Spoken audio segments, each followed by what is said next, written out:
Insulin भरे injection की छोटी सुई लगते ही रघुवीर के मुंह से सिसकारी निकल गई। उन्हें यह रोज सहना पड़ता था क्योंकि इंसुलिन अब उनकी जिंदगी की डोर भी थी और अब तो राधा के साथ जीने की लालसा ने इस कष्ट को सामान्य कर दिया था। उनकी इस सिसकारी पर राधा ने कहा, इतने सालों से इंजेक्शन लगवा रहे हो पर सिसकारी मारना नहीं भूले। कोई छोटे बच्चे तो हो नहीं जो इंजेक्शन लगते ही सिसकारी मारने लगते हो। अरे राधा, तुम्हें मैं बड़ा लगता हूँ, रघुवीर ने हमेशा की तरह कहा। अब उनके लिए तो राधा ही सब कुछ थी, एक मित्र, साथी और प्रेमी। हाँ, प्रेमी भी। इसीलिए तो जब जब राधा अपनी चश्मा चढ़ी आंखों को फैलाकर इंजेक्शन भरने लगती, रघुवीर एकटक उनके चेहरे को ताकते रहते और जब वह इंजेक्शन लगाती, रघुवीर सिसकारी जरूर भरते। राधा को पता था कि रघुवीर ऐसा जानबूझकर करते हैं, फिर भी वह जरूर कहती, सच में इंजेक्शन में बहुत दर्द होता है। इसके बाद रघुवीर के न के साथ शुरू हुआ संवाद राधा की जिंदगी की डोर था। 2 साल हो गए थे रघुवीर और राधा को इस वृद्धाश्रम में आए। यहाँ पहला कदम रखने का दुख आज हृदय के किसी कोने में दबकर रह गया है। जब ये आए थे तब दोनों के पैर साथ चलते थे और अब हृदय की धड़कन भी साथ चलती है। जैसे एक की थम जाएगी तो दूसरे की भी। मैं भी यहाँ बैठ जाऊं?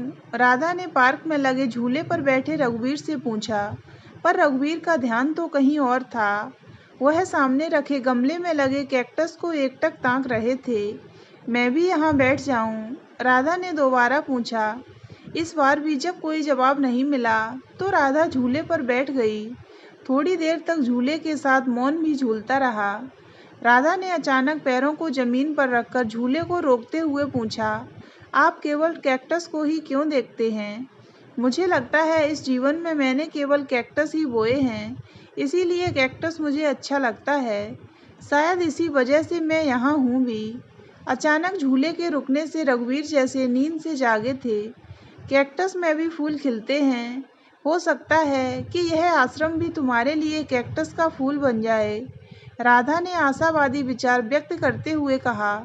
रघुवीर जब से इस आश्रम में आए थे, उनके चेहरे पर हमेशा उदासी ही छाई रही। आश्रम में रहने वालों से वह बातचीत भी बहुत कम करते थे। हमेशा वह अकेले ही बैठे रहते थे। एक रात 2 बजे राधा ने उन्हें झूले पर बैठे देखा था। शायद उस आश्रम में राधा ही एक ऐसी थी जिससे रघुवीर कभी कभार 2-4 बातें कर लिया करते थे। राधा ने उनके पास जाकर पूछा था, इस समय यहाँ क्या कर रहे हो? नींद नहीं आ रही थी, इसलिए यहाँ आकर बैठ गया। नींद क्यों नहीं आ रही है? शायद वह उनसे बातें करना चाहती थी। हर चीज़ की वजह नहीं होती, होती तो है, बस हम जानना नहीं चाहते। आप अपने मन की बात कह दीजिए, इससे दिल का बोझ थोड़ा हल्का हो जाएगा। बात सुन लेने के बाद शायद मैं वजह खोज सकूं। मैं डिप्रेशन का रोगी नहीं था, रघुवीर ने रात को खुले आकाश में फैले अनगिनत तारों को ताकते हुए कहा। तो राधा ने छोटा सा सवाल किया। राधा के इस सवाल से रघुवीर उत्तेजित होकर बोले, तो क्या आज इसी बीमारी की वजह से मैं यहाँ इस वीरान वृद्धाश्रम में हूँ? मैंने अपने पोते पर हाथ उठा दिया था और जानती हो क्यों? कहते हुए रघुवीर का शरीर कांप रहा था। आंखें सहज ही चौड़ी और लाल हो गई थीं। उनकी आंखों में ठहरी बातें पाला तोड़कर बह रही थीं। केवल उससे मेरी इंसुलिन की सिरिंज टूट गई थी। मैं अभी भी उस दृश्य को देख रहा हूँ क्योंकि वह दृश्य मेरी आंखों के सामने हमेशा ही नाचता रहता है। वह दृश्य मेरा पीछा नहीं छोड़ रहा है। उसी की वजह से बेटे ने मुझे अस्पताल में भर्ती कराया और अस्पताल से सीधे इस वीरान आश्रम में छोड़ गया। मैंने अपने पोते पर हाथ उठाया। रघुवीर ने यह अंतिम वाक्य इस तरह से कहा जैसे वह खुद से ही सवाल कर रहे हों। इतना कहते कहते उनकी सांस फूलने लगी थी। उन्होंने एक लंबी सांस लेकर आगे कहा, वह मेरा कितना ख्याल रखता था, मुझे कितना खुश रखता था। अपनी दादी के जाने के बाद वही एक सहारा था मेरा। आपको पता है, वह रोजाना मेरे साथ मंदिर जाता था, मेरे पास बैठकर होमवर्क करता, कोई भी बात होती दादाजी कहकर पहले मुझे ही बताता और मैंने यह क्या किया? उसकी दादी का खालीपन मुझे खा गया। अकेलापन मुझसे सहन नहीं हुआ। इतना कहकर रघुवीर रोने लगे। राधा ने भी उन्हें रोने दिया। वह केवल उन्हें देखती रही और उनकी बातें सुनती रही, जब तक रघुवीर के मन की भड़ास न निकल गई। किसी को इस तरह सुनना भी एक कला ही है। यह कला भी सबके पास नहीं होती। उस रात के बाद राधा रघुवीर का ख्याल ही नहीं रखने लगी, बल्कि हर तरह से उनकी देखभाल करने लगी। वह उनकी देखभाल में कोई कसर नहीं रखती थी। रोजाना याद करके उनकी दवाएं देना, इंसुलिन का इंजेक्शन लगाना, अब यह सब वही करती थी। दोनों साथ बैठकर भगवत गीता का पाठ करते। उसका अर्थ समझने के लिए दोनों एक दूसरे के साथ लंबे समय तक पार्क में टहलते हुए चर्चा करते। कभी कभी बातों में विरोधाभास होता तो तुम ही सच्चे हो, मैं गलत हूँ, इस पर बात खत्म हो जाती। इस तरह दोनों में मीठा झगड़ा भी होता। सालों बाद रघुवीर के लिए अब यह वीरान आश्रम रंग बिरंगा फूलों से भरा उपवन लगने लगा था। एक दिन राधा का बेटा उनसे मिलने आया। उसने माँ से घर चलने को बहुत कहा, पर वह घर जाने को राजी नहीं हुई। उस समय रघुवीर को पता चला कि राधा स्वेच्छा से आश्रम में रहने आई थी। वह तो अपने गांव में ही रहना चाहती थी, जबकि बेटा गांव का सब कुछ बेचकर शहर में बस जाना चाहता था। वह सादगी से जीने की आदी थी, इसलिए उन्होंने बेटे से कहा था, मैं वृद्धाश्रम में रहूंगी। बेटे और बहू ने बहुत समझाया कि समाज में उनकी बड़ी बदनामी होगी, पर वह नहीं मानी और वृद्धाश्रम में रहने आ गई थी। एकांत उनकी प्रवृत्ति थी, वह रहती भी एकांत में ही थी। पर राधा और रघुवीर को कहाँ पता था कि वृद्धाश्रम में आने के बाद उन्हें एक साथी मिल जाएगा, जिससे निरंतर बातें की जा सकेंगी, नाराज भी हुआ जा सकेगा और मनाया भी जा सकेगा। इतने सालों से साथ रहते रहते उनके बीच सात्विक प्रेम का सेतु बन गया था। दोनों एक बार फिर युवा हो गए थे। उनमें फिर से प्रेम हो गया था और जिंदगी एक बार फिर से प्रेममय हो गई थी। प्रेम तो कभी भी कितनी भी बार हो सकता है, पर प्रेम व्यक्ति से नहीं, उसके व्यक्तित्व से होता है। रघुवीर कभी फूल तोड़कर राधा को देते तो कभी कोई माला बनाकर जूड़े में लगाते। यह सब करने में वह जरा भी नहीं शर्माते। उसी तरह राधा भी प्रेम भाव से यह सब स्वीकार करती।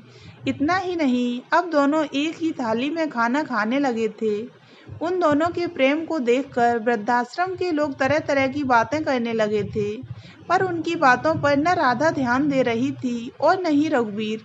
दोनों खुद ही में मस्त थे। लोग कहते इस उम्र में इन्हें यह सब करते शर्म भी नहीं आती। जिस उम्र में भगवान का नाम लेना चाहिए, इन्हें देखो, ये प्रेम के गीत गा रहे हैं। उन लोगों ने आश्रम के संचालक से शिकायत कर दी कि इस उम्र में ये दोनों यह कौन सा तमाशा कर रहे हैं। एक वृद्ध ने तो यहाँ तक कह दिया कि अगर इन दोनों को किसी ने इस तरह एक साथ देख लिया तो जो लोग आश्रम को दान देते हैं वे दान देना बंद कर देंगे कि यह आश्रम है या अयासी का अड्डा। इन्हीं लोगों की बातों में आकर संचालक ने रघुवीर और राधा के घर वालों को फ़ोन करके सारी बात बताई। रघुवीर के घर से तो कोई नहीं आया, जबकि राधा का बेटा राधा को ही नहीं, रघुवीर को भी अपने घर ले जाना चाहता था। पर इस बार भी राधा ने साफ मना कर दिया। तब बेटे ने यह जरूर कहा कि मुझे पता नहीं था कि मम्मी इसीलिए अकेली रहना चाहती हैं। यह कहकर राधा के बेटे ने एक फाइल निकालकर राधा के सामने रखते हुए कहा, मम्मी, मैंने अपने एक परिचित वकील से वसीयत तैयार कराई है। ये उसी के कागज हैं। आप इस पर दस्तखत कर दीजिए, जिससे आपके न रहने पर मकान वगैरह अपने नाम कराने में मुझे कोई परेशानी न हो। बैंक से पैसे निकलवाने में भी किसी तरह की अड़चन न आए। राधा कुछ देर तक उस फाइल को घूरती रही। उसके बाद उसने फाइल उठाते हुए कहा, जरा मैं इसे रघुवीर को दिखा लूं, उसके बाद दस्तखत कर दूंगी। तुम अभी जाओ, इसे जान समझकर जब मैं दस्तखत कर दूंगी तब तुम आकर ले जाना। राधा का बेटा निराश होकर चला गया। फिर भी उसे यह तो उम्मीद थी ही कि अपनी माँ का वह इकलौता वारिस है, इसलिए माँ उसके अलावा किसी और को तो कुछ देंगी नहीं। राधा और रघुवीर के बीच का प्रेम आखिर आश्रम में रहने वाले लोगों से देखा नहीं गया। सभी ने मिलकर निर्णय लिया कि किसी भी तरह रघुवीर और राधा को आश्रम से बाहर किया जाए। आखिर किया भी वही गया। निर्णय सुनकर दोनों में से किसी ने कारण नहीं पूछा। उन्होंने तो तय कर लिया था कि अब कुछ भी हो, दोनों साथ रहेंगे। आर्थिक रूप से वे सुदृढ़ थे ही, केवल शरीर से ही थोड़ा कमजोर थे। लेकिन दोनों के मन मजबूत थे, इसलिए तन की चिंता नहीं थी। वे खुश थे क्योंकि दोनों एक दूसरे की सांस बन चुके थे। राधा ने आश्रम के गेट से निकलते हुए कहा, हमारा आगे का रास्ता शायद अब कैक्टस का फूल होगा। सचमुच उनका आगे का रास्ता कैक्टस का फूल ही साबित हुआ। राधा और रघुवीर एक दूसरे का हाथ थामकर आश्रम से निकले तो अंत तक दोनों एक दूसरे का हाथ थामे रहे। आश्रम से निकलकर उन्होंने अपना अलग घर बसा लिया था। घर का काम करने के लिए उन्होंने नौकरानी रख ली थी। दोनों मिलकर खाना बनाते, साथ बैठकर प्रेम से खाते, सुबह शाम साथ घूमने जाते। उनके दिन हंसी खुशी से बीतने लगे। एक दिन राधा रघुवीर के साथ तहसील गई और अपनी सारी प्रॉपर्टी रघुवीर के नाम कर दी। राधा के इस प्रेम को देखकर रघुवीर ने भी अपना सब कुछ राधा के नाम कर दिया। इसी के साथ उन्होंने अपनी वसीयत में यह भी लिखवा दिया कि अंत में जो बचेगा और उसकी देखभाल जिस अस्पताल में होगी, सारी प्रॉपर्टी और पैसा उस अस्पताल को मिलेगा।